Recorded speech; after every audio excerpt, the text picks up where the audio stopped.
Hey everybody, welcome back to This Old Trike. This is part 4 in the series of videos to restore this 84 200E from Finland. In part 1, we showed you how we found it and got it home to the United States from Finland by way of the Netherlands. Crazy story. We uncrated it and discovered there was some rust on the frame that we wanted to address. Part 2, we powder coated a bunch of things. But not going overboard because we want it to be more of a preservation, not so much a full-blown restoration. But part 2 showed us cleaning up parts and getting ready for assembly. The last part 3, we assembled a bunch of this thing, but didn't quite get it on its wheels on the ground. Part 4, we're going to finish it off.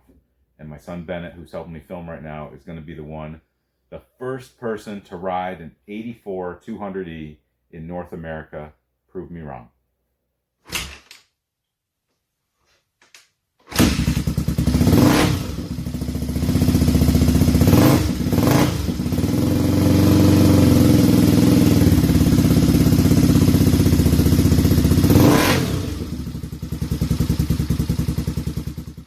So work continues on the 84 200E that we imported from Finland. We're also using this nice little 83 200E from an hour away as a donor. We're calling the 83 Peter because we were actively robbing Peter to pay Paul and make the nicest 84 200E that we can, because if you didn't know, these are extremely uncommon. And something I didn't know about until earlier this year. Nope, last year. Early last year, 2022. I happen to have to help acquiring that one from Finland. If you haven't seen the process to get it to this point, make sure to check out the other videos. We are currently on part 4, and hopefully this will be the conclusion because I'm running the wiring harness. But Peter's looking pretty sad, but is going back together. We got the forks back on him and the headlight. And I'm noticing things as I'm running the wiring harness on the 84. I'm comparing wiring routes to the 83. And you can see this is typical when you pull the tank on something that's probably never had the tank off it. But we'll wipe all this down. That's the type of stuff Palin likes. But I'm noticing some more differences. Oh, before I get into that, I want to just highlight a guy that has got a new YouTube channel, Patrick Wells, Southeast Vintage Cycle Rescue. And he's been using a word that I like. He did just recently a 79 XL75 preservation.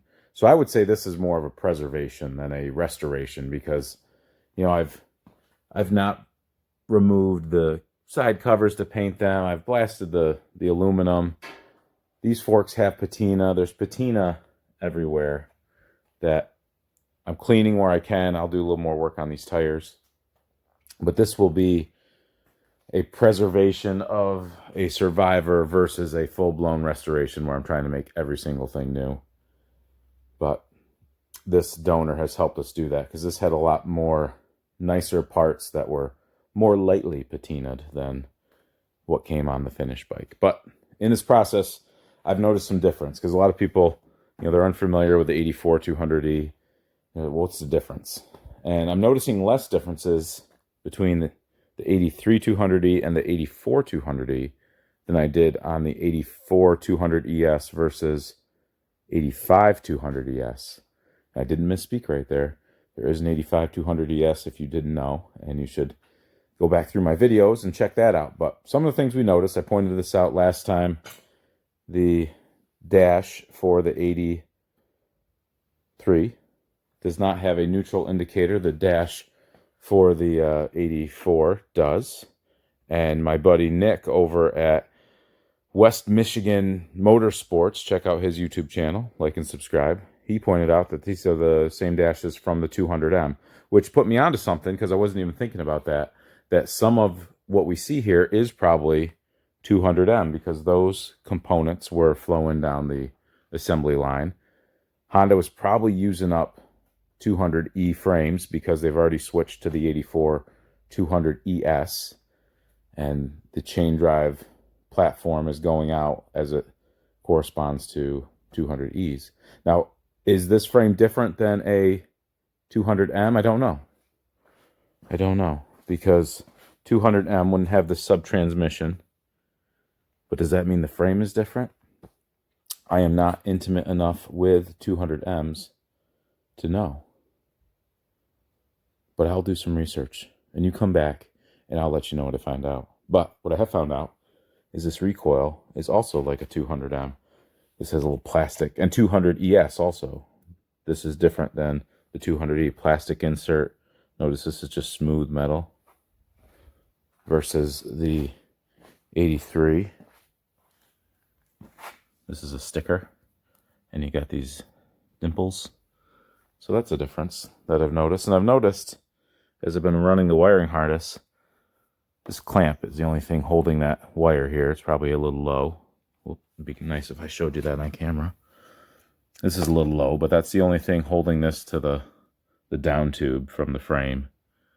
And also, this is a 2-band, welded to the frame metal retainer for the wiring harness. This is just a band. Versus what I'm seeing over here on the 84. They've got a welded slot right here for, oh my gosh, gimbal. Thank you. So that's got a welded slot to run the starter wire down through. This is a solid band, not the 2-prong style. This is a band here, welded to the frame, not the aluminum bands, but just subtle things that as you're chasing it out, you're discovering the differences. Other than that, that's all I have to report. Wiring harness is going back on. I'm trying to get it as close to how they had it from the factory. I was just cleaning up that little plastic piece that goes in the battery box. So hopefully in a day or two, once I get the exhaust cleaned up, which is what I'm going to do as soon as I set the camera down, as soon as I get the exhaust on, we might be able to hear this thing run. But that's it for me for today, for this morning. Appreciate you guys watching. Make sure you like and subscribe. You don't want to miss all the videos that are going to be coming out. I figure, last thing before I pause for today, the chain that came off of that, would not fit on that. It was a full length short. And so I had to use the original chain on the rear end. I swapped that out. Check out the last video. You'll see what I mean. But I'm wondering, does that have a bigger front sprocket? So I'm going to have to do some speed trials here and see what's quicker. Really open these things up. These things are really known for speed, as all you guys know. That high gear, that'd get you up to about 75. Totally lying on that, so don't take my word for that. But anyway, there's something going on, and I need to figure it out. And stay with me, and we'll do that together. Thanks for watching. Another day goes by, and we get closer and closer. Spent the last morning, I suppose a little bit before that, getting the wiring harness routed. And it is coming together. I've got to connect the battery. I've got to bring the controls up to the handlebars, get the throttle cable in, put some oil in the motor, and connect the exhaust. New spark plug. But the exhaust sits over here, looking like $1 million bucks. If you remember what it looked like before. I sandblasted it.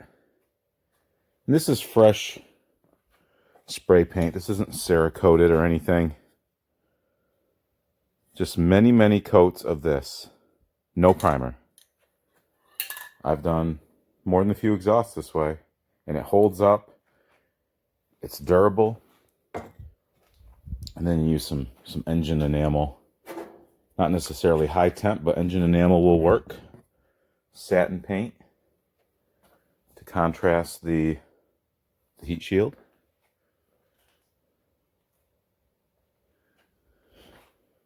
And then that will go on, and then we might hear this thing pop over. I don't know if I'll get to it this morning, but whatever I don't get to this morning, I'll finish tomorrow morning.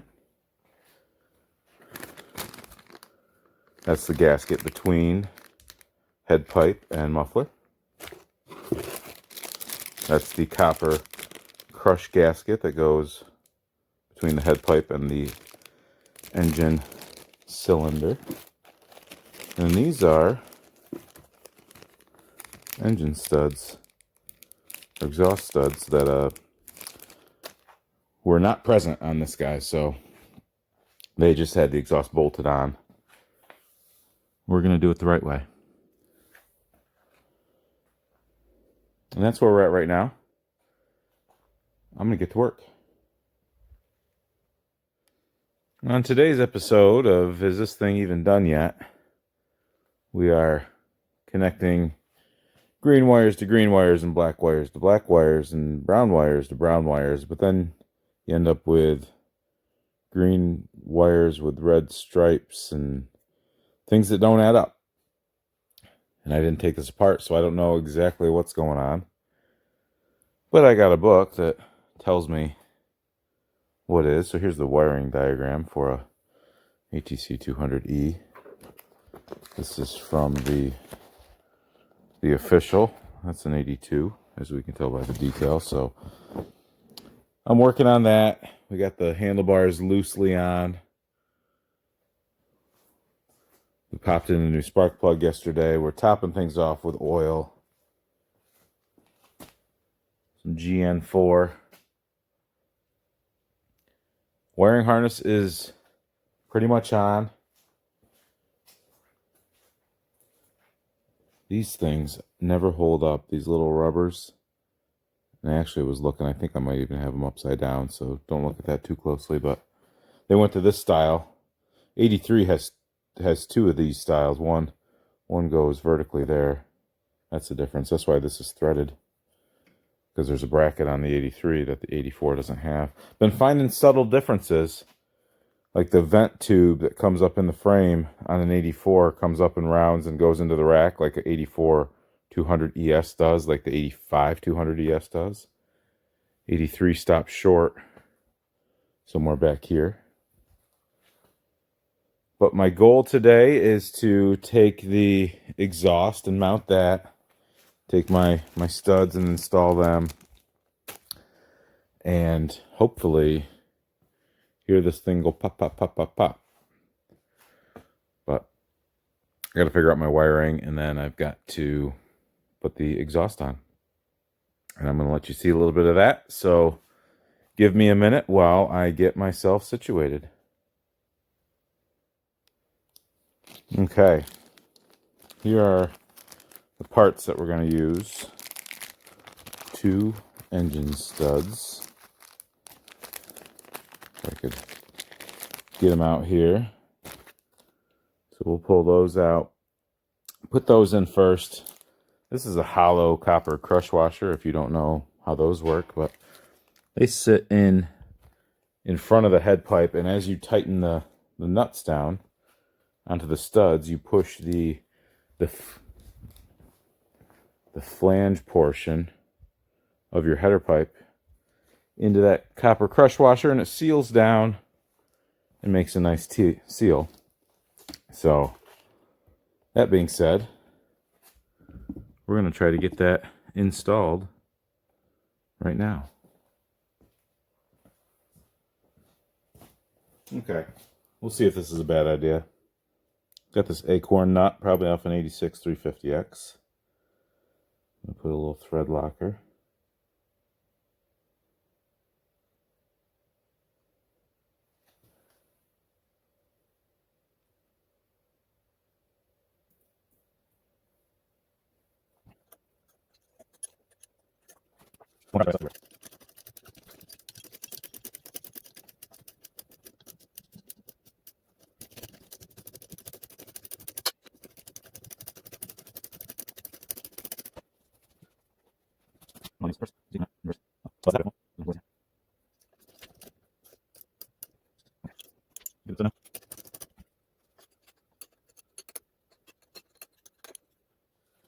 stud number 2.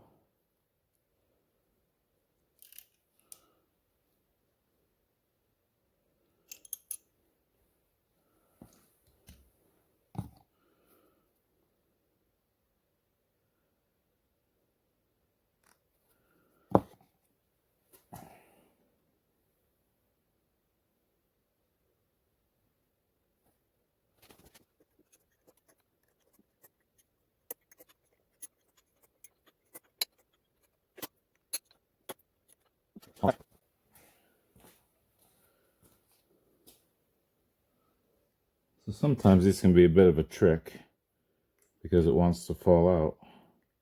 But in the off chance it's just going to sit there nice for me, I'm going to give it a shot. And it did.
Well, that's not good. Okay.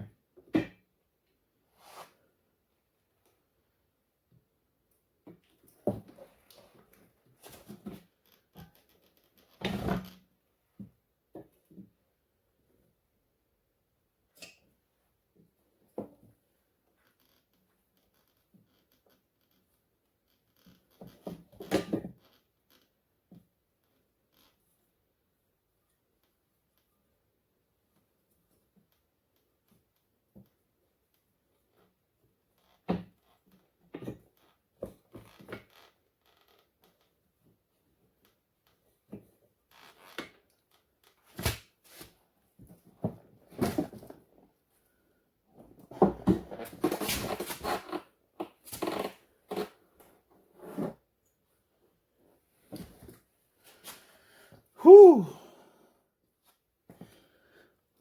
Wow.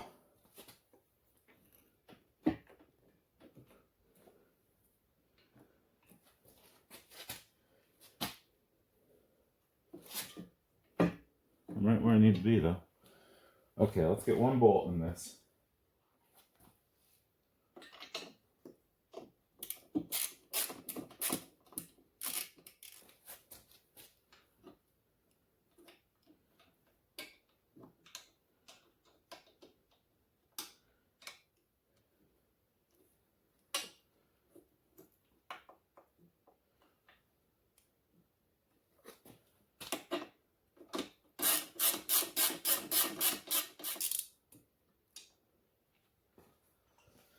Okay.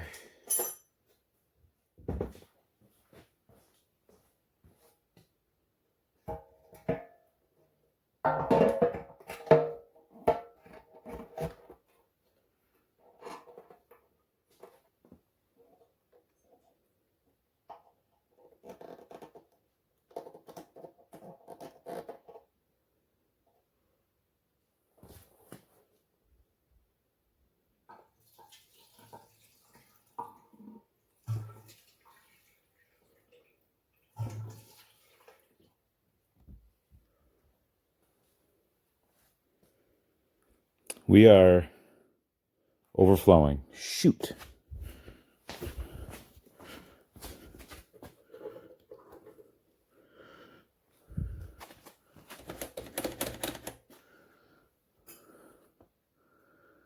Well, that's a huge bummer. Oh. Is the carb not...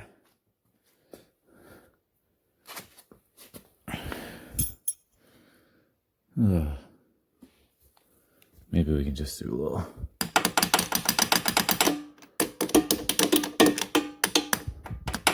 Oh, you know what?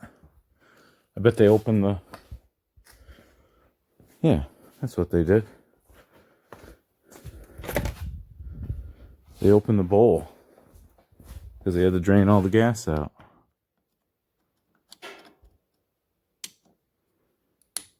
Nope.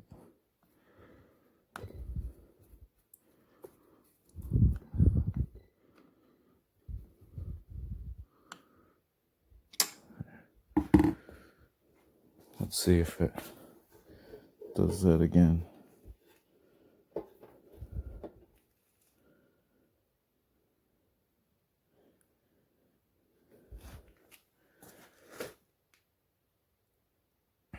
I don't see any gas coming out. Okay, I think we're ready for the moment of truth here.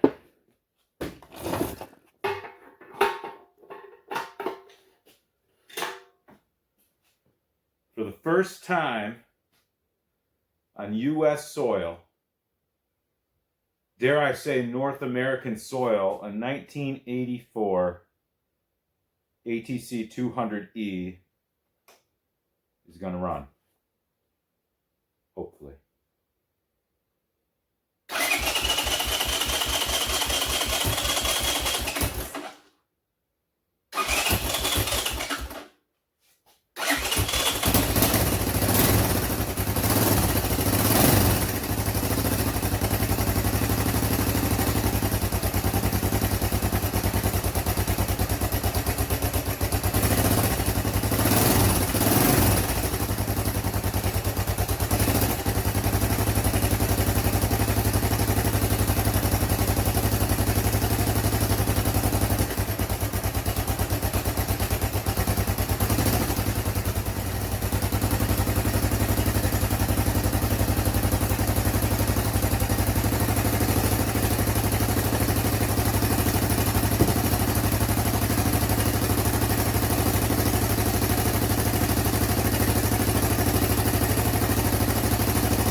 Get this thing finished. So as you recall, this rear rim was giving us some trouble. I rounded off one of the lugs, that one there. I bought one of these handy dandy kits off of the Amazon, where kind of the idea, it's a reverse easy out. So I'm going to try to get this 12 millimeter out. It gives this. Is there any instructions? No real instructions. We'll just kind of see how it goes. I'll report back in a minute. Well, it worked a lot easier than we were expecting. Let's see what it looks like when we pull it off.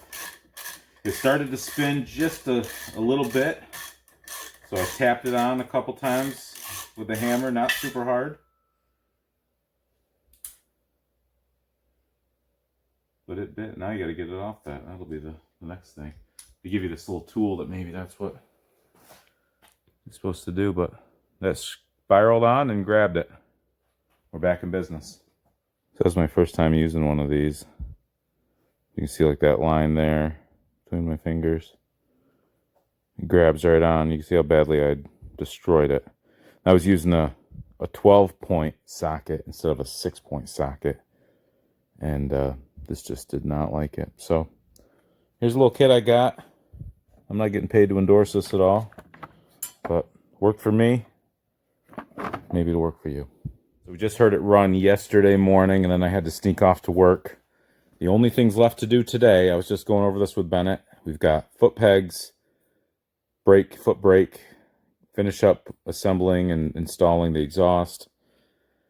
I've got to torque some motor mount bolts. I've got a speedo for it. I've got a basket for it. And then I think I've got a battery hold down piece coming, but it's not going to be here till Tuesday. We're going to finish it without it. Got to put the trunk in, the tow hitch, fenders, racks, seat. Finish adjusting the handlebars once it's on the ground and I can sit on it. And then she'll be done. So we are going to get to work. Here we go. So Bennett has been out here checking out my progress. He helped me get the wheels and tires back on the 83. These are now a matching set of Changshin that came from different locations to make a matching set. Marginal gains on the 84, but we're getting there. Oh, something's coming through on the TV. What's going on out here? Special delivery? Yes. Ooh. Bruce Allman, Blue Line Graphics. I'm not going to show his address, but thank you, son. Have a good time. He's going to get away from his dad for a minute. But what could be in this box?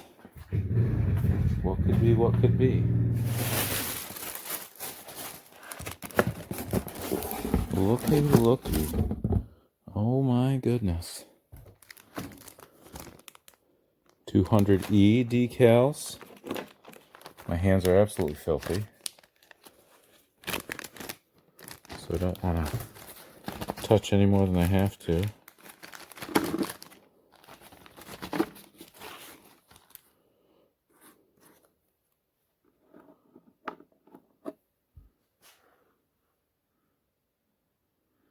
Now Bruce can match these to whatever you need them to. So I know from my riveted on VIN tag that this was made in 11 of 83. So we matched that 1984 200E, just like everybody's got in their barn. I need one of these. These are fender decals, freshly made. Had to get some of these Honda Hoarder decals made.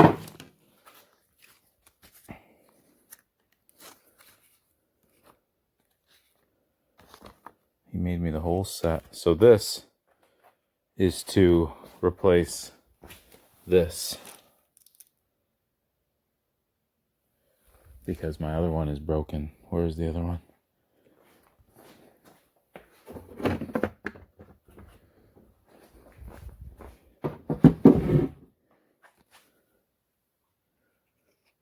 Did he nail it?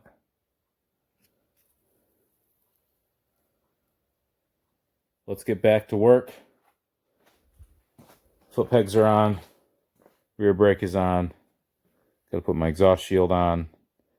Torque my motor bolts. And then hang some fenders. So here we go.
So that's my little repair. Somebody had drilled that for a license plate, and I'm not a pro. I probably didn't do it right, but good enough. So I was hoping to get this done today, and I'm very close. I just need to get the fenders on the rest of the way. Oh, and something else that I'm not happy about. I didn't realize because I didn't unwrap the rack until just now, but somebody painted this with a brush. So there's brush strokes all over it. I cannot pull the one off Peter because it doesn't have tabs for reflectors. And I was actually considering swapping this fender out because it's got some, looks like the bolts or something from the rack. We're digging in there. They're kind of in a discreet location so they don't stand out, but can't do that because in 84 they did away with the long sweeping curve. They had to make way for the sub-transmission. So this is a, 84 fender. Even the 200Ms have that design. Both years of those, even though there's no sub-transmission. So to put an 83 fender on this would be wrong because it's also got a crack there. This is like tape that's over it or something. There was some of this on the tank too. I don't know why. But there it is, patina. We'll call it that. I got a rack, or a basket to put on the front. Speedo. Foot pegs are on. We're pretty much right there. So a couple hours in the morning tomorrow. And then I can show you the finished product. My son helped me get these wheels on. I told you that. We're going to wheel this out of the way. So when this is ready to pull out, we just pull it out. But for now, it's dinner time. We are definitely in the home stretch. Only things left to do, I got to tighten my foot peg bolts, and I got to put my skid plate on, and I got to tighten my hitch bolts, but that's all stuff I got to do from the bottom. So as soon as I get this down off the stand, I'll do that. My stand. I know I almost lost it there when I was putting the muffler on. I was pushing on it a little too hard, and I've got it sitting there a little too precariously. But I just don't want to choke up my shop with a big stand. I don't use this exclusively for three-wheeler work. I know it really looks like that, but I'll be building a dining room table in here right after I get this three-wheeler done. So only things left to do, I got to tighten up those bolts I told you about, put that front brake cable on, but I've got to pull the axle to get the spacer out, because I'm going to put, it's a little foggy because it's in a cold area, a new old stock Speedo kit on this. Got my Honda line basket, Speedo. I'm pretty sure I got a headlight guard somewhere that I'll put on it when I find it. But we are at the tail end of this, and we're going to wrap it up a little bit later this morning. So didn't get it done yesterday like I wanted. Man, I think it looks better in the video than it does in real life. I'll point out all the things I don't like about it, and you'll see that. Okay?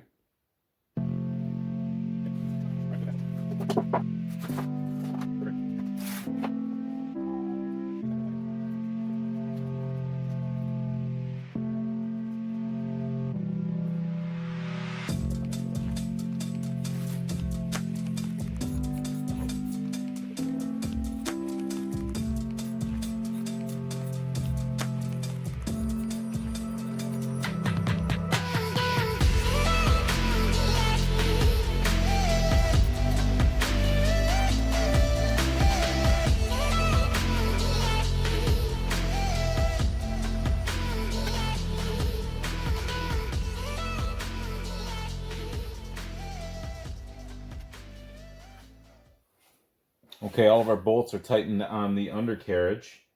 So next we're going to install a new old stock Honda line Speedo. To do that, we have to remove this spacer. So that spacer takes up the space of the drive gear, which indexes with this little welded on tab. You always wondered what this was for. This is for a speedometer, not swimwear. So I'm going to get my, what size do you think that is, Bennett? 70. Maybe a little bit bigger. 19. I'm going to get my 19 millimeter. So I've already pulled the cotter pin out of the castle nut. You know, we got a new name for this. What? So we've been calling that one Peter, and we've been robbing Peter to pay Paul.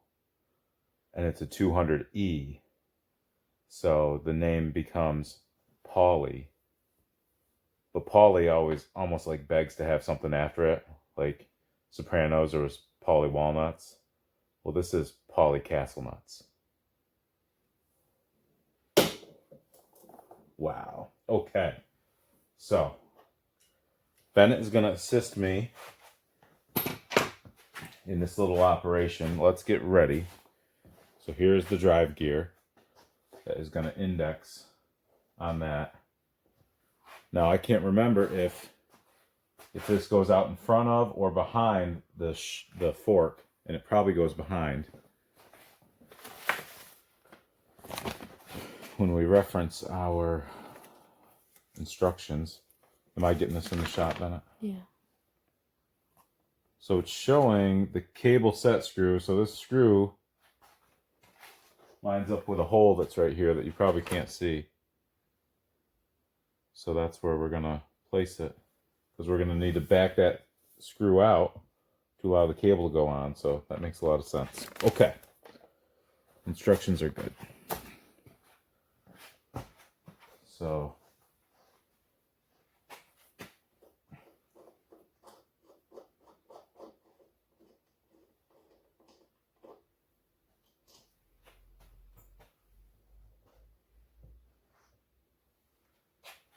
So the axle on the far end just has a round head with a hole through it. So we're going to put this punch through the head, which is all clogged up with mud.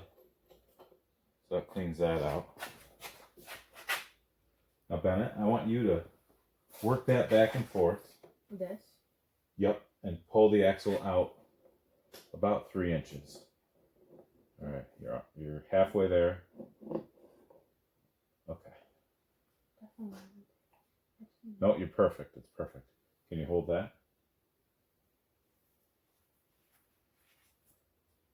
This is actually how Honda did this back in the day.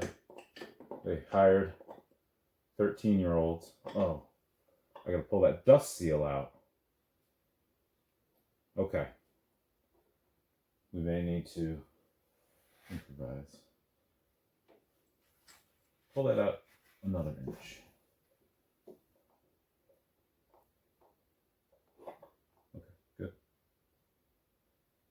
Give me a flathead screwdriver. I moved all the tools over there.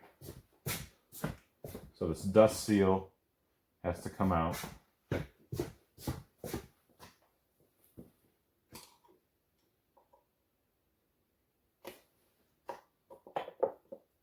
You just let it roll down your chest to the floor.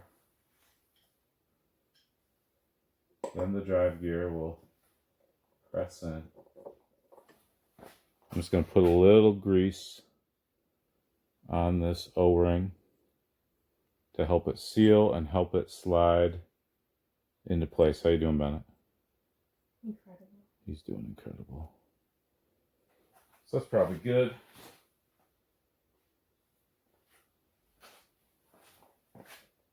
Okay, thank you.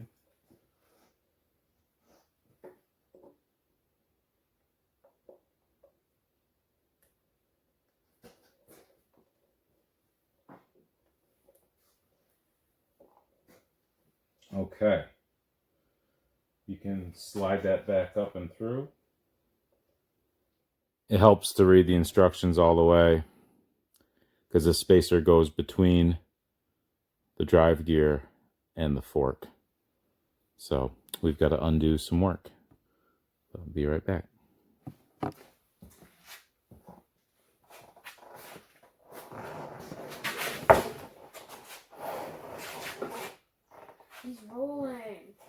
you know what we didn't do? We didn't. I can. So our instructions are actually for a trip meter, which is a very similar idea, but different brackets and stuff. So this has the square drive that goes in the square end of the speedo itself, the gauge. We're going to screw that in.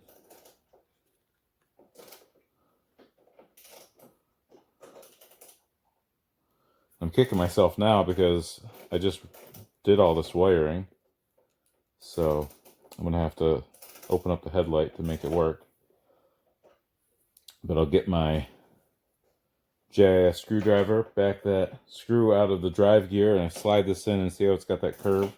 The screw then goes back in and holds it in place. How we looking, Bennett?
Okay, we are ready to do the drive gear. Couple things. So this cap was on here, the accessory plug, and it won't fit.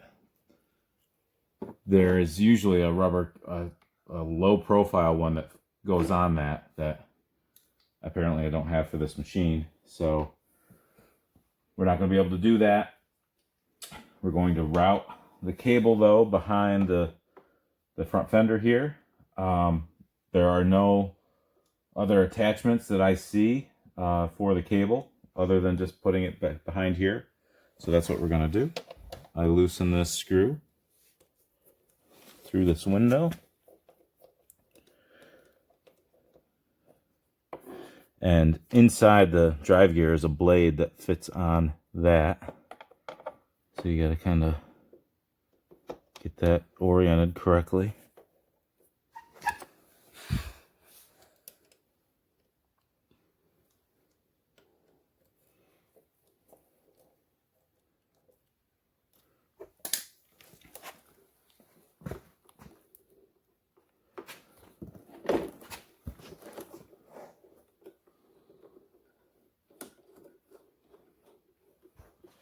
Well, that completes the installation of the speedometer. Now all we got to do is set the handlebars and fix the brake cable and we're done. We'll save you from that. Are we done, Bennett? Almost, Dad. Wow. Perfect. Wow. But does it run?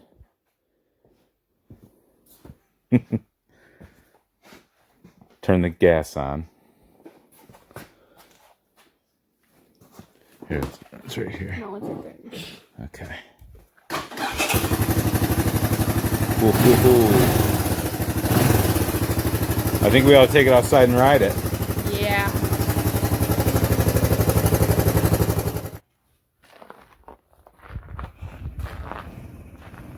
Ho, ho, ho, ho, ho. Ho, ho, ho, ho, ho.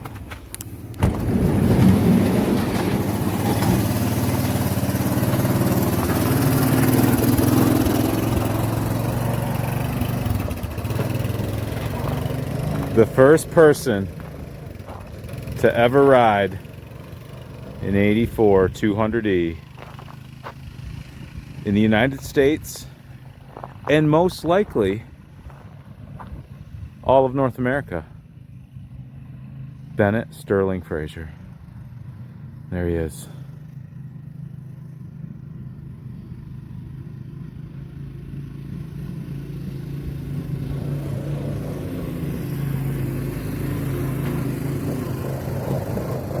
I'm jealous.